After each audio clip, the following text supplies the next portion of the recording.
Hello there, my name's Brandon and I make pictures out of tiny squares. And today I'm going to revisit the sprite of Boba Fett that I made 4 years ago.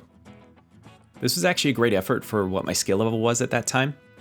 However, one of the main things that could be improved upon here are the character proportions. I'm tracing a stick figure breakdown here to show how the torso and arm length are quite elongated compared to what a more realistic human proportion should be.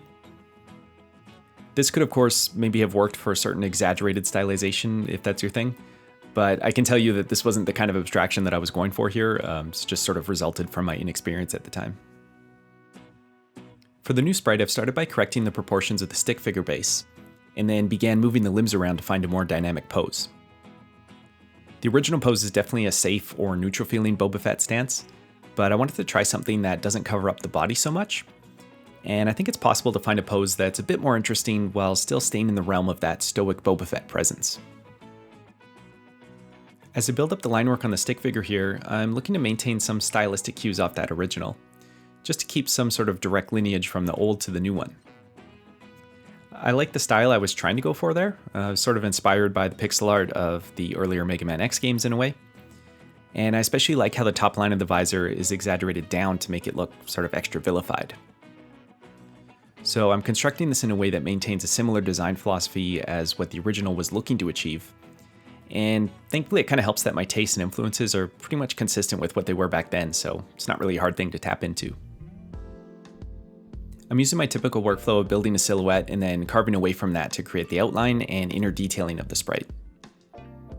One thing to watch out for with this approach is to give yourself enough silhouette to work with, since it's really not hard to all of a sudden whittle away too much of that form in trying to level things out and create details. Plus the outline itself is going to have to account for a couple of those pixels as well. And in this case, he's an armored character too, so overall we just want to make sure there's enough bulk to work with for everything to size out alright in the end. In the years since the original sprite, I've slowly been working more often using selective outlining. So in this stage of the artwork, when you see me leaving broken outlines of pixels, those just kind of indicate areas where I'm going to eventually complete those connections using either the fill color or a colored outline. In the line work phase, this is a good way to also kind of control the strength of the line work to a certain degree. I find it's kind of like using a lighter line in a sense to indicate these areas that don't need to be so rigid or shadowed. To get the coloring started, I'm painting the base colors underneath my line work layer. I'm picking colors off the original sprite since they give a pretty decent selection to work with, but they are quite strong and I just wanted to dial back their vibrancy a little, so you'll see me making adjustments throughout using the hue and saturation sliders. At this phase, I just like to find a midtone color for each color group of the sprite, and then from there, slowly introduce at least a single shade and single highlight tone for each of those to build up the rendering. As I mentioned, the other finishing touch for the coloring is to change out some of this dark line work for colored outlines. Now what's great about this look is that colored outlines can actually carry more information than strict dark line work can, because it actually communicates what part of the sprite is bound to, or it can indicate sort of a layering to the details. So for a character like Boba Fett, where there's so many accessories and pouches and stuff, it really helps to have an outline that's not just going to be ambiguously shared between two adjoining items. We'll actually be able to achieve better separation in details because the outlines are also different colors and we can tell which piece of the sprite they're attributing to. Usually when I'm placing colored outlines, I'll try to work through the hierarchy of the color gradient that it belongs to.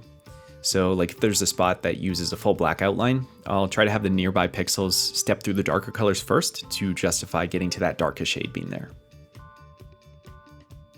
And a very late addition here is the cape. For whatever reason I was focused on all the other stuff and forgot to kind of put it in until now. But it was kind of a good thing because I had everything else in place, so I just swept it in behind using a 2-pixel brush. And then I detailed it with a bit of line work and a highlight to create the look of it sort of being like folded or rippled fabric. And that's about the last thing, so let's run a brief recap and then take a look at the finalized sprite.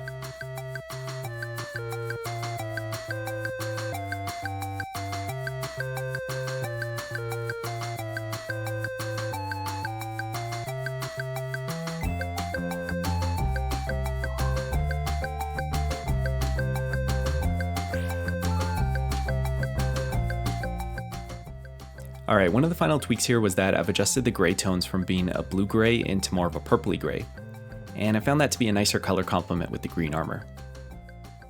Overall, I like how much of the original intent was carried through into the new version, There's obviously just kind of a finer attention to control of proportion, color selection, and detail that comes from those years of difference between these guys. So I hope you enjoyed the reworking on this one, and thank you for watching, and take care and keep it square.